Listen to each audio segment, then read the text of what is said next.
મિત્રો એના પછીનો જે ટોપિક છે એ કાર્ય અને ઉર્જાના ખ્યાલો એટલે કાર્ય ઉર્જા પ્રમેય. પણ એ કાર્ય ઉર્જા પ્રમેય ભણતા પહેલા આ કાર્ય શું છે એ પહેલા ભણવું પડે, ગતિ ઉર્જા શું છે એ પહેલા ભણવું પડે, અને આ બે ખબર પડે તો કાર્ય અને ઉર્જામાં ખ્યાલ આવે. એટલે આપણે પહેલા કાર્યની વાત કરીશું. અને કાર્યમાં શરૂઆતની વાત છે બહુ સિમ્પલ કે અચળ બળ વડે થતું કાર્ય. અચળ બળ કોને કહેવાય? તો મિત્રો જે બળ સમય અને સ્થાન સાથે અથવા સમય અથવા સ્થાન અથવા બંને સાથે બદલાતું ના હોય એવા બળને આપણે અચળ બળ કહીશું. અને કાર્યને આપણે સામાન્ય રીતે બળ અને એના વડે થતા સ્થાનાંતર વડે દર્શાવતા હોઈએ છીએ. તો આકૃતિની આપણે વાત કરીએ તો આકૃતિમાં એક m દળનો પદાર્થ અથવા આકૃતિમાં એક m દળના પદાર્થ પર બળ સદિશ F લગાડતા તે ધન x દિશામાં d જેટલું સ્થાનાંતર કરે છે. અને આ દરમિયાન થતું કાર્ય કેટલું? તો બળ વડે થતું કાર્ય, ખાસ એની વ્યાખ્યા યાદ રાખજો કે બળ વડે થતું કાર્ય એટલે કે તે બળના સ્થાનાંતરની દિશાના ઘટક અને તે બળ વડે થતા સ્થાનાંતરનો ગુણાકાર અથવા એના વડે દર્શાવી શકાય છે. તો બળ વડે થતું કાર્ય એ બળના સ્થાનાંતરની દિશાના ઘટક અને સ્થાનાંતરના ગુણાકાર જેટલું હોય છે, અથવા ગુણાકાર સ્થાનાંતરની દિશાના ઘટક અને સ્થાનાંતરના ગુણાકાર વડે વ્યાખ્યાયિત કરી શકાય છે. એટલે એનો મતલબ એ થાય કે અહીંયા બળ છે એ સ્થાનાંતર સાથે થીટા ખૂણો બનાવે. એટલે બળનો સ્થાનાંતરની દિશાનો ઘટક કેટલો? તો ખાસ યાદ રાખજો મિત્રો, અહીંયા બળનો સ્થાનાંતરની દિશાનો ઘટક આપણે લેવો હોય તો આ રીતે આપણે પાડી શકીએ. આ જે ઘટક મળે એ બળનો સ્થાનાંતરની દિશાનો ઘટક થાય ને એ કેટલો થાય? તો F cos θ. ખૂણો બનાવતો હોય એટલે પાછળ cos મૂકી દેવાનો. એટલે ખૂણો બનાવતો ઘટક કેટલો થશે? બળ સ્થાનાંતરની દિશાનો F cos θ. એટલે આપણે એમ કહી શકીએ કાર્ય W વર્ગ ઇઝ ઇક્વલ ટુ બળનો સ્થાનાંતરની દિશાનો ઘટક કેટલો મિત્રો? F cos θ અને ગુણ્યા સ્થાનાંતર d થશે.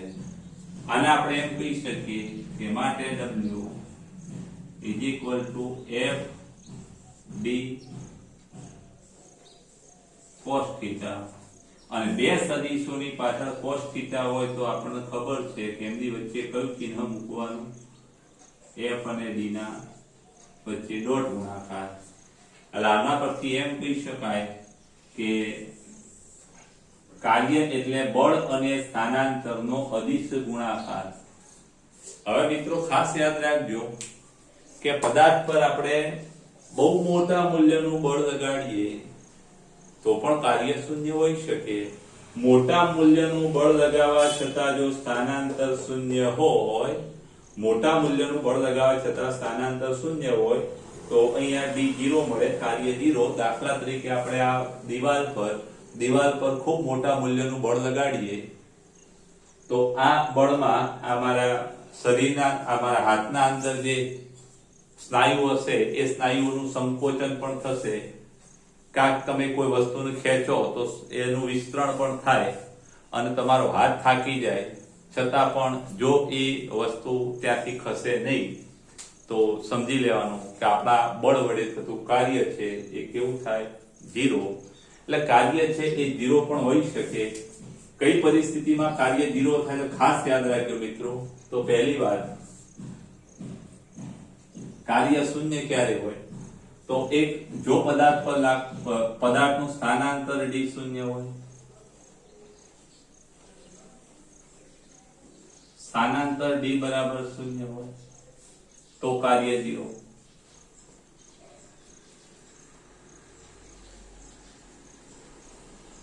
ખાસ યાદ રાખજો, સ્થાનાંતર પદાર્થનું થાય જ નહીં તો કાર્ય 0 થાય. પછી એનું ઉદાહરણ આપણે આ દિવાલનું આપી દીધું કે દિવાલ પર ગમે તેટલું બળ લગાડવા છતાં એનું સ્થાનાંતર શૂન્ય છે. અને સ્થાનાંતર શૂન્ય હોય તો આપણે એમ કહી શકીએ કે કાર્ય કેવું ગણાય? 0 કહેવાય. ખ્યાલ આવી ગયો? યાદ રાખજો. કોઈ વેઇટ લિફ્ટર છે એ માનો કે કોઈ 500 કિલો અથવા તો 200-300 કિલોનું વજન આમ ઉચકી અને ઉભો રહે છે 30 મિનિટ સુધી અથવા તો 30 સેકન્ડ સુધી, ગમે તેટલા સમય માટે ઉભો રહે, તો એને કરેલું કાર્ય ઝીરો થાય, કારણ કે માત્ર ઉભો એને સ્થિર રાખેલું છે. એ ભલે ઉચકીને ઉભો હોય છતાં એને કોઈ સ્થાનાંતર કર્યું નથી. એટલે એવી પરિસ્થિતિમાં પણ એટલે આપણે એક વાત ખાસ યાદ રાખવાની કે કાર્ય ઝીરો ક્યારે, તો જો સ્થાનાંતર શૂન્ય હોય, એક સ્થાનાંતર ઝીરો, તો કાર્ય આપણું ઝીરો થાય. પછી બીજી વસ્તુ કે બળ ઝીરો હોય તો પણ કાર્ય ઝીરો હોય.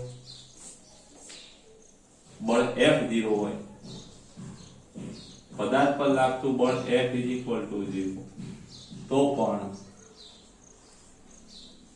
કાર્ય જે છે W એ કેવું થાય? ઝીરો થાય. આનું એક સરસ ઉદાહરણ, માનો કે કોઈ સ્કેટર છે અને બરફની પાટ પર સ્કેટિંગ કરે છે, અને બરફની પાટ પર સ્કેટિંગ કરતો હોય એટલે ઘર્ષણ બળ લગભગ ઝીરો આપણે ધારીએ, તે અચળ વેગથી ખૂબ મોટું અંતર કાપશે છતાં પણ બળ ઝીરો છે એટલે કાર્ય ઝીરો થશે. પછી ત્રીજી વાત કે બળ F અને સ્થાન, ખાસ યાદ રાખજો, આ ઝીરો હોય તો ઝીરો, આ ઝીરો હોય તો ઝીરો હોય, cos θ ઝીરો હોય તો પણ W ઝીરો, ત્રીજો cos θ ને આપણે પકડીએ એટલે સ્થાનાંતર કાર્ય ઝીરો માટે આ ઝીરો હોય તો પણ ઝીરો, ડી સ્થાનાંતર શૂન્ય હોય તો પણ કાર્ય zero, cos θ zero. cos θ zero ક્યારે હોય? cos θ ઝીરો ક્યારે થાય? તો cos θ ઝીરો ક્યારે થાય? તો ખાસ યાદ રાખવાનું, θ π/2 હોય 90, એટલે આપણે એમ કહી શકીએ કે જો θ બરાબર 90, જો બળ F અને સ્થાનાંતર પરસ્પર લંબ હોય, એટલે કે θ કેવું 90 એટલે કે π/2 રેડિયન, તો પણ કાર્ય કેવું? તો પણ કાર્ય W બરાબર 0. કેમ 0? કારણ કે આ સૂત્રમાં FD cos π/2 cos 90 કેટલા? 0. ખાસ યાદ રાખજો અહીંયા કારણ શું કે cos 90 કેટલા? cos 90 અથવા cos π/2 નું મૂલ્ય શૂન્ય થાય છે. ખાસ યાદ રાખજો મિત્રો. અને આના ખાસ ઉદાહરણ તમને કહું કે માનો કે કોઈ વ્યક્તિ છે અને એ વ્યક્તિ માથા પર 500 કિલોગ્રામનું વજન ઉચકી અને સમક્ષિતિજ દિશામાં અંતર કાપે છે, તો વજન બળ વડે થતું કાર્ય, વજન બળ નીચે તરફ છે, પદાર્થ સ્થાનાંતર આમ કરે છે, બંને લંબ છે, એટલે વજન બળ વડે થતું કાર્ય છે એ કેવું થાય? શૂન્ય થાય. ખાસ યાદ રાખજો મિત્રો. પછી બીજી વાત કે પૃથ્વીની આજુબાજુ ચંદ્રની ગતિ લગભગ વર્તુળમય આપણે ધારીએ, તો ચંદ્ર પૃથ્વીની આજુબાજુ એ ગતિ કરે છે, એ કેવી છે? વર્તુળમય ગતિ છે. લગભગ વર્તુળમય ગતિ ધારીએ. આપણો પૃથ્વી અર્થ અને આ મૂન, અને એ મૂન આ દિશામાં સ્પર્શકની દિશામાં વેગ હોય એનો, જે દિશામાં વેગ હોય એનું તત્કાલીન સ્થાનાંતર પણ એ જ દિશામાં હોય, કારણ કે વેગ એટલે તત્કાલીન સ્થાનાંતર ભાગ્યા તત્કાલીન તે જ સમય અથવા ખૂબ નાનો સમયગાળો. એટલે આપણે એમ કહી શકીએ, તો અહીંયા આપણે આનું જે બળ છે એ આ દિશામાં છે, કેન્દ્રગામી બળ ભણી ગયા છો. એટલે આ કેન્દ્રગામી બળ અને વેગ એ સ્થાનાંતરની દિશામાં હોય, એટલે આ બંને પરસ્પર લંબ છે. એટલે વર્તુળમય ગતિ થતી હોય, ખાસ મિત્રો યાદ રાખજો, વર્તુળમય ગતિ થતી હોય તો પણ F અને D વચ્ચેનો ખૂણો 90 થાય અને કાર્ય 0 થાય. આમાં ઉદાહરણ તરીકે ખાસ યાદ રાખજો, વર્તુળમય ગતિ. કેવી ગતિ મિત્રો? વર્તુળમય ગતિ અથવા વર્તુળ પથ પરની ગતિ. તો વર્તુળમય ગતિમાં ખાસ યાદ રાખજો, બળ અને સ્થાનાંતર પરસ્પર લંબ હોય છે અને કાર્ય કેવું થાય? 0. આ કાર્ય 0 ક્યારે હોય એની ખાસ યાદ રાખજો. ક્યારે કાર્ય 0? જો સ્થાનાંતર શૂન્ય હોય તો કાર્ય 0, પદાર્થ પર બળ ના લાગતું હોય તો પણ કાર્ય 0. અને ત્રીજી વાત, બળ અને D પરસ્પર લંબ હોય તો θ કેવો થાય? 90 થાય. 90 એટલે π/2 અને cos π/2 કેવા થાય? 0. એટલે આ સમીકરણ પરથી આપણે એમ કહી શકીએ કે આ 0 અને માટે કાર્ય પણ કેવું થાય?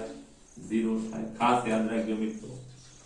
હવે કાર્ય ધન પણ હોઈ શકે, કાર્ય ઋણ પણ હોઈ શકે. ક્યાંક ટૂંકા પ્રશ્નોમાં તમે એવા પ્રશ્નો જોયા હશે આના અગાઉના ચેપ્ટરમાં કે ભાઈ અદિશ રાશિ છે હંમેશા ધન જ હોઈ શકે, તો આ કાર્ય એ અદિશ રાશિ છે. ખાસ યાદ રાખજો, કાર્ય અદિશ રાશિ છે અને એ ઋણ પણ હોઈ શકે. ધન ક્યારે હોય તો કાર્ય ધન ક્યારે હોય તો ખાસ યાદ રાખજો કે 0 less than or equal to theta less than 90 degree, એટલે કે સ્થાનાંતર અને બળ F વચ્ચેનો ખૂણો થીટા એ 0 કે 0 કરતા મોટો અને 90 કરતા નાનો હોય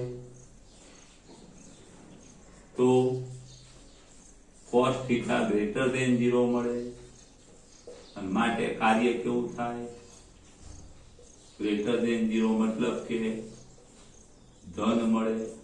આ કાર્ય ધન મળે એ માટે ખાસ યાદ રાખજો મિત્રો કે આ ખૂણો છે 0 થી 90 કરતા નાનો હોય, 90 હોય તો નહીં. ખાસ યાદ રાખજો 90 હોય તો કાર્ય 0 મળે છે. ઋણ ક્યારે મળે તો ઋણ મળે એના માટે 90 થી થીટા મોટો હોય તો ક્યાં સુધી less than or equal to 180 degree હોય તો cos થીટા લેસ ધેન 0 મળે અને માટે કાર્ય W કેવું થાય લેસ ધેન 0, એટલે કે કાર્ય આપણને કેવું મળે. આ અદિશ રાશિ ઋણ પણ મળી શકે. 180 નું એક સરસ ઉદાહરણ મિત્રો કે માનો કે તમે આમ સ્લીપ ખાઓ ત્યારે જે ઘર્ષણ બળ છે એ ગતિની વિરુદ્ધ દિશામાં લાગે છે અને ઘર્ષણ બળ ગતિની વિરુદ્ધ દિશામાં લાગે એટલે ગતિ ઘટતી જાય, કારણ કે કાર્ય કેવું થશે બળ આપણું સ્થાનાંતર આગળ તરફ થશે, ઘર્ષણ બળ પાછળ તરફ થશે. એટલે આ બંનેની દિશાઓ પરસ્પર વિરુદ્ધ છે અને વિરુદ્ધ દિશામાં હોય એટલે ખૂણો 180 થાય. આ બળ આ દિશામાં લાગે, ઘર્ષણ બળ આ દિશામાં લાગે, એટલે આપણે એમ કહી શકીએ કે પરસ્પર 180 ડિગ્રીનો ખૂણો થાય અને 180 cos 180 માઇનસ 1 cos 180 માઇનસ 1 અને cos 180 માઇનસ 1 અને માટે આપણું કાર્ય કેવું મળે ઋણ મળે. એટલે ઘર્ષણ બળ વિરુદ્ધ કાર્ય કરવાનું હોય તો પણ કાર્ય કેવું મળે ખાસ યાદ રાખજો મિત્રો ઋણ મળે. એટલે કાર્ય ક્યારે ધન મળે ક્યારે ઋણ મળે, કાર્યને લગતી કેટલીક અગત્યની વાતો એનો એકમ ખાસ યાદ રાખજો. કાર્ય કેવી રાશિ છે W એ કાર્ય W એ અદિશ રાશિ છે.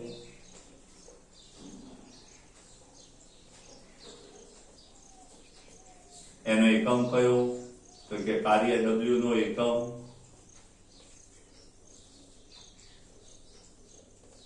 જૂલ, એનો સિમ્બોલ J. પ્રેસ્કોટ જૂલ ની યાદમાં કાર્યનું પારિમાણિક સૂત્ર શું થાય તો ખાસ યાદ રાખજો બળ ગુણ્યા સ્થાનાંતર, એટલે બળનું પારિમાણિક સૂત્ર m1 L1 T - 2 અને સ્થાનાંતરનું L1 એટલે m1 L2 અને T -2. આ કાર્ય W નું પારિમાણિક સૂત્ર ખાસ યાદ રાખજો. પારિમાણિક સૂત્રો મિત્રો ગમે ત્યારે પૂછાય, તમને આવડવું જોઈએ. આ કાર્યની વાત હતી, જરા સ્ક્રીનશોટ લઈ સારા અક્ષરે ઉતારી દેજો મિત્રો. એના પછીનો ટોપિક 6.4 પદાર્થની ગતિ ઉર્જા. તો ગતિ ઉર્જા કોને કહેવાય તો એની એક વાત આ રીતે પણ લખી શકાય કે પદાર્થની ગતિના કારણે કાર્ય કરવાની ક્ષમતા અથવા કાર્ય કરવાની શક્તિ એને ગતિ ઉર્જા કહેવાય. ઉર્જા એટલે કાર્ય કરવાની ક્ષમતા. ખાસ યાદ રાખજો મિત્રો, ઉર્જા એટલે કાર્ય કરવાની ક્ષમતા, એને ઉર્જા કહેવાય. અને પદાર્થની ગતિના કારણે પદાર્થની કાર્ય કરવાની ક્ષમતા એને તે પદાર્થની ગતિ ઉર્જા કહે છે. બીજી વ્યાખ્યા આવી પણ છે મિત્રો કે પદાર્થના દળ અને પદાર્થના વેગના માનના વર્ગના ગુણાકારના અડધા મૂલ્યને પણ પદાર્થની ગતિ ઉર્જા કહેવામાં આવે છે. એટલે ખાસ યાદ રાખજો, આ બીજી વ્યાખ્યા મેં અહીંયા લખેલી છે, એમ દળનો પદાર્થ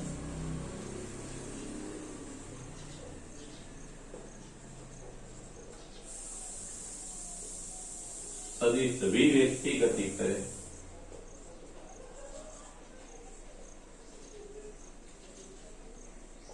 તો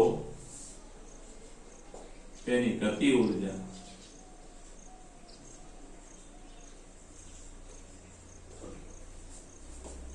કે બરાબર શું થશે?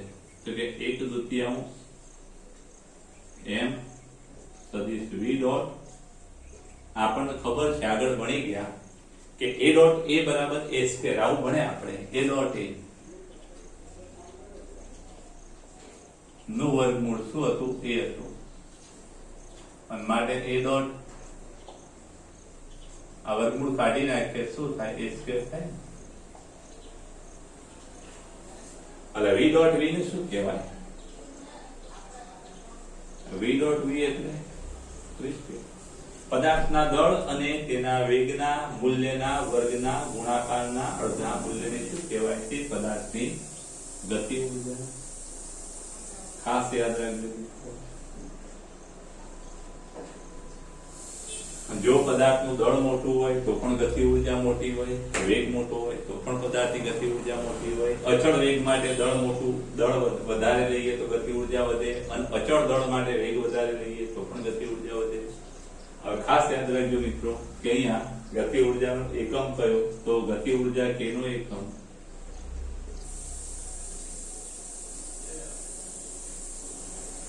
જૂલ છે. અને કેનું પારિમાણિક સૂત્ર શું થાય? ગતિ ઉર્જા કેનું પારિમાણિક સૂત્ર છે? જૂલ એટલે કાર્ય જેવું, m1l2 t-2. ખાસ યાદ રાખજો એનું પારિમાણિક સૂત્ર કયું હોય? m1l2 t-2. યાદ રાખજો આ પણ ખાસ. હવે આ જે ગતિ ઉર્જા છે, ગતિ ઉર્જાના કારણે પદાર્થ કાર્ય કરવાની ક્ષમતા ધરાવે. તો આપણે ક્યાંક પવનમાં પવનની જે હવાની જે ગતિ છે, એ હવાની પવનની જે ગતિ ઉર્જા છે એનો ઉપયોગ કરી અને આપણે ઘંટી ચલાવી અને કેટલું કામ અથવા કોઈ વસ્તુ આપણે દળી શકીએ છીએ. એ ગતિ ઉર્જાનો ઉપયોગ કરી અને આપણે આ કાર્ય કરી શકીએ છીએ. એટલું જ નહીં, પણ ક્યાંક તમે એવું પણ ભણ્યા હશો કે ક્યાંક ધોધ રૂપે પડતા પાણીની ગતિ ઉર્જાનો ઉપયોગ કરી ટર્બાઇન ફેરવી અને આપણે વિદ્યુત ઉર્જા મેળવીએ છીએ. એ પણ ગતિ ઉર્જાનો ઉપયોગ આપણે કરીએ છીએ. એટલું જ નહીં, પણ ક્યાંક વહાણ સડવાળા વહાણો હોય છે, એ સડવાળા વહાણોમાં પવનની ગતિ ઉર્જાનો ઉપયોગ કરી અને એ વહાણને એ જે ખલાસી હોય છે એ હંકારતા હોય છે. તો આ ગતિ ઉર્જા એટલે કાર્ય કરવાની ક્ષમતા ગતિના કારણે, અને ગતિના કારણે જે કાર્ય કરવાની ક્ષમતા છે એનો ઉપયોગ કરી આપણે આવા કામ કરી શકીએ છીએ. ચાલો આ જરા સ્ક્રીનશોટ લઈ અને સારા અક્ષરે ઉતારી દેજો.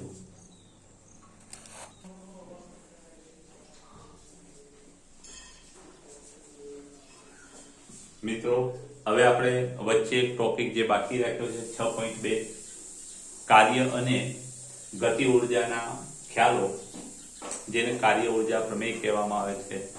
મિત્રો કાર્ય ઉર્જા પ્રમેય અચળ બળ વડે થતા કાર્ય માટે પણ મેળવવામાં આવે છે અને ચલ બળ વડે થતા કાર્ય માટે પણ આ કાર્ય ઉર્જા પ્રમેય મેળવવામાં આવે છે. તો આપણો જે હાલ વાત છે એ કાર્ય ઉર્જા પ્રમેય એ પૂછાય તો તમે બેમાંથી કોઈ બી રીતે મેળવી શકો, પણ એમ પૂછાય કે અચળ બળ વડે થતા કાર્ય માટે કાર્ય ઉર્જા પ્રમેય ખાસ યાદ રાખજો મેળવો.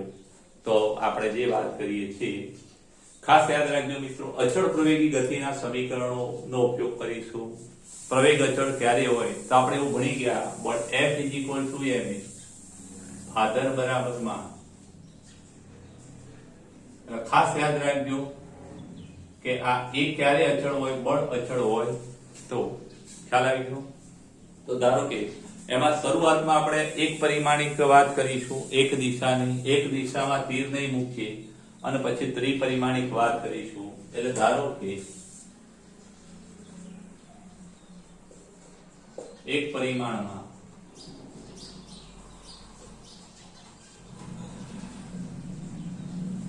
અચળ પ્રવેગી ગતિ માટે અચળ પ્રવેગ એ હોય તો અચળ પ્રવેગી ગતિનું સમીકરણ આપણું કયું છે મિત્રો? આવું છે v² minus u² is equal to 2a.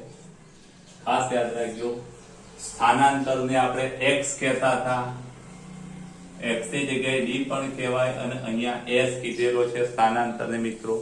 એટલે સ્થાનાંતર s કીધેલું છે, s એ સ્થાનાંતર છે. આ સમીકરણ નંબર આપણું આ આમાં ખાસ લખી દઈએ, v એ અંતિમ વેગ,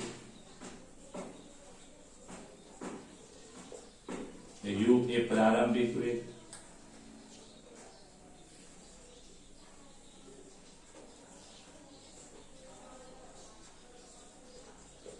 s એ સ્થાનાંતર,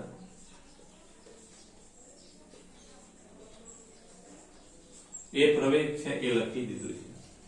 ગતિ ઉર્જાની હાલ વાત કરી મિત્રો. ગતિ ઉર્જા એટલે વેગના વર્ગ અને દળના ગુણાકારનું અડધું મૂલ્ય, એટલે m/2 આપણે બંને બાજુ ગુણી કાઢીએ એટલે કે સમીકરણ 1 માં દરેક પદને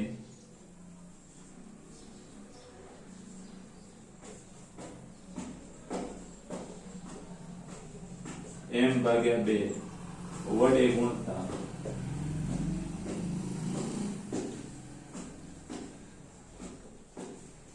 તો આને m/2 વડે ગુણીએ તો 1/2 અથવા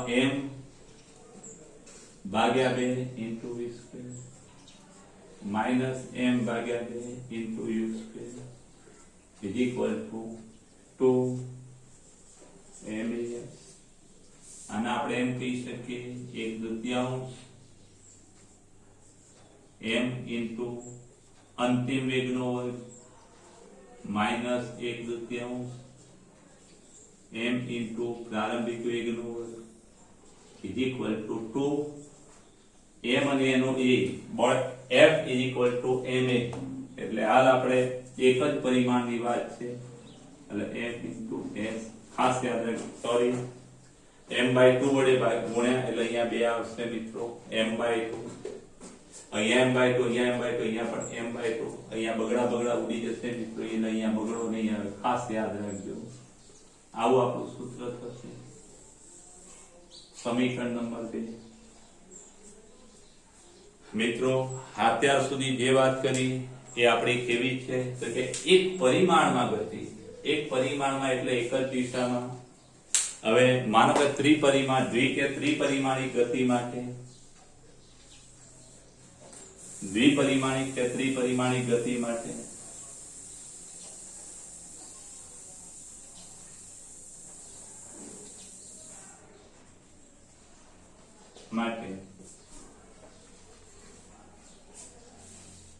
ત્રિપરિમાણિક અચળ પ્રવેગી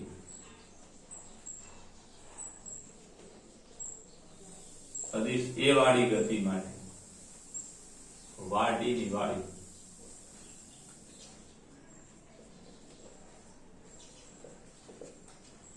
તો ખાસ યાદ રાખજો કે આ એ જેવા અચળ પ્રવેગી ગતિ માટે આ સમીકરણ શું થાય તો કે v² - u². એ તો અદિશ જ રહેશે કારણ કે વર્ગ આવી ગયો is equal to 2 સદિશ એ. પણ અહીંયા a અને s, અહીંયા સ્થાનાંતરને આપણે શું કહીશું? સદિશ d કહીશું. અહીંયા d શું છે? d એ સ્થાનાંતર છે. અને આના માટે પાછું m/2 વડે ગુણતા આ સમીકરણ નંબર આપણું આ 3 દરેક પદને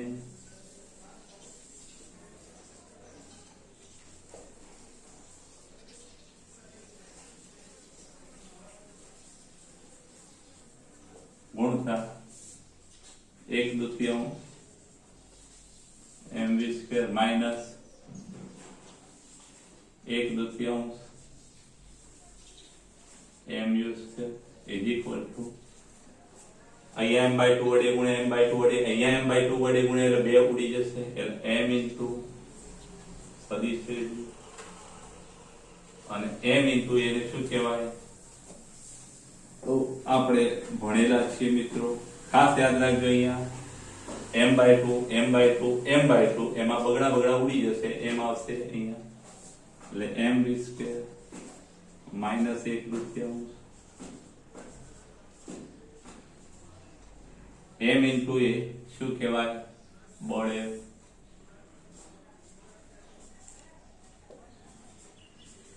અને F ડોટ d એને શું કહેવામાં આવે છે?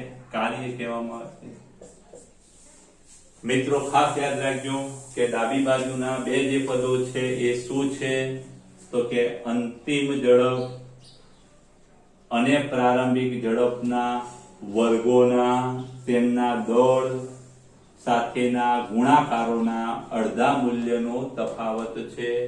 અને જમણી બાજુ બળ અને સ્થાનાંતરનો ડોટ ગુણાકાર આપણે આના અગાઉના લેક્ચરમાં કાર્યની વાત ભણ્યા. આ લેક્ચરમાં શરૂઆતમાં કાર્યમાં ભણ્યા. આને કાર્ય કહેવામાં આવે છે. ખાસ યાદ રાખજો, પદાર્થના દળ અને વેગના વર્ગના ગુણાકારના અડધા મૂલ્યને ગતિ ઉર્જા કહેવામાં આવે છે. એટલે આ 1/2 mv² એ અંતિમ ગતિ ઉર્જા છે, આ પ્રારંભિક ગતિ ઉર્જા છે. એટલે આપણે એમ કહી શકીએ આ k final minus k initial is equal to શું થાય?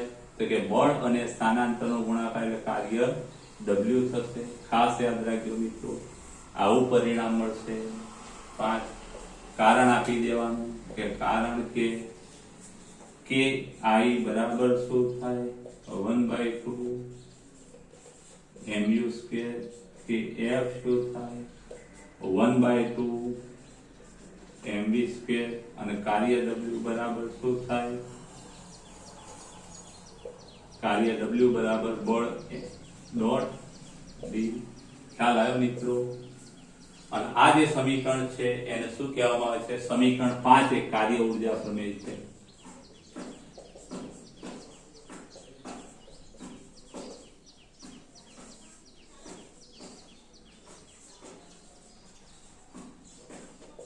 ખાસ યાદ રાખજો, કાર્ય ઉર્જા પ્રમેય શું છે મિત્રો? તો કે પરિણામી બળ વડે થતું ચોખ્ખું કાર્ય એ ગતિ ઉર્જાના ફેરફાર જેટલું હોય છે. ખાસ યાદ રાખજો, પરિણામી બળ વડે થતું ચોખ્ખું કાર્ય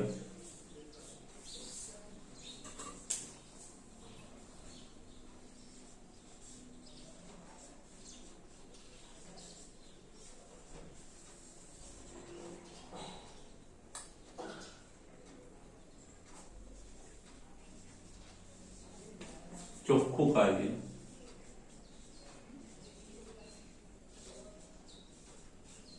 એ તેની ગતિ ઉર્જાના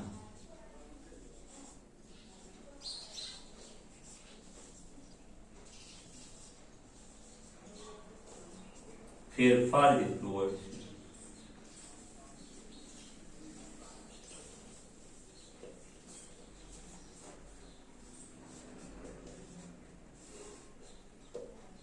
ખાસ યાદ રાખજો મિત્રો, પરિણામી બળ વડે જે કંઈ કાર્ય થાય એ એની ગતિ ઉર્જાના ફેરફાર જેટલું હોય છે, જેને કાર્ય ઉર્જા પ્રમેય કહેવામાં આવે છે.